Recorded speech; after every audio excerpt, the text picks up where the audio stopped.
So in this video we're going to be looking at how to get our Chilean rose tarantula out of its enclosure. We use it for certain practical sessions when we want to actually look at how we would handle a tarantula, but also looking at the more in-depth anatomy and physiology of our tarantula as well. So as you can see, we have a number of items of equipment here. I've got my lab coat on. Students will be wearing their personal protective equipment of their blue tunics.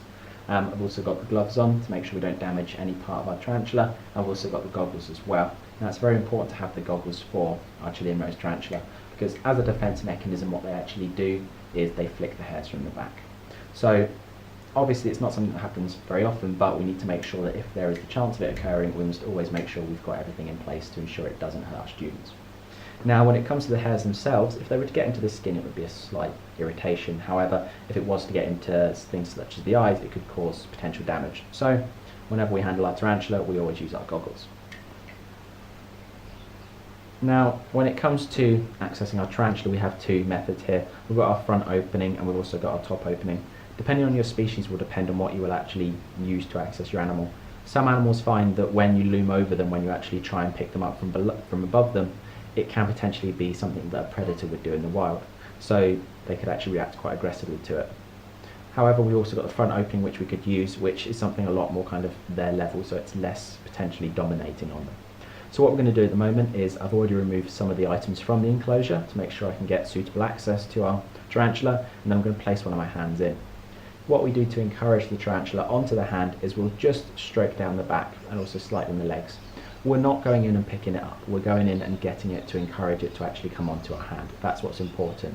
If we try and pick our tarantula up, we could have some negative reactions to it.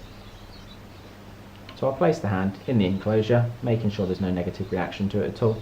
As you can see, our tarantula is staying very still. These animals have had lots of handling, they're very much used to people coming in and working with them on a day-to-day basis. So obviously in this situation, she's facing the wall.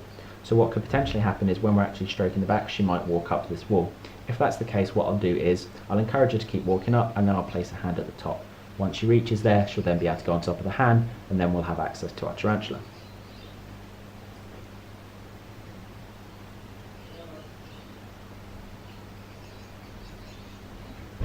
So obviously you're never going to have perfect access to any animal at all times. So I'm going to place a hand down here and I'm just going to gently stroke the back of her leg. As she shuffles around, it's all about getting ourselves in place. Now, students and tutors alike have to be nice and patient during this period, okay? We do need to remember that this animal does pick up a lot of vibrations. If we make lots of noise, if we're rushing around trying to pick her up, there's the potential you might get a negative reaction. So a bit of patience is required, just making sure that the tarantula, there's no stress at all. She's relaxed, she knows exactly what she's going to be doing.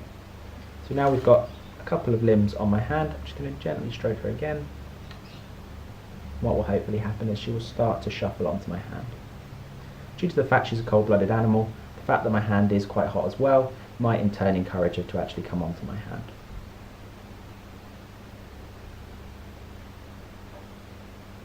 Tarantulas, like any animal, don't want to fight for the sake of fighting. They warn you if they're going to be aggressive, they don't just attack.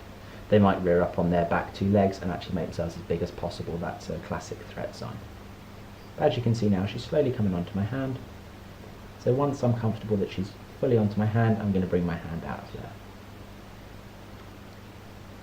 Just bringing your hand away, you can see that she spreads the legs out. She likes to keep hold of the hand, and then we bring her up.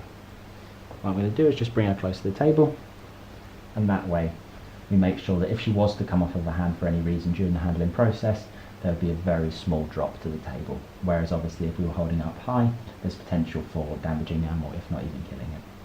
So we need to take all these precautions into effect, and as you can see here, we've got our tarantula nice and relaxed on the hand. Now when it comes to actually passing it around the different students, what will happen is the tutor will always go in and collect the animal first. Then what they'll do is any students that are willing to get involved will pop a hand next to them, and then we'll just brush the back of the legs on the back just to encourage the tarantula onto the next student's hand. We'll never pass it around quickly so that everyone gets to go. We'll always let the tarantula take its time and actually go where it wants to go.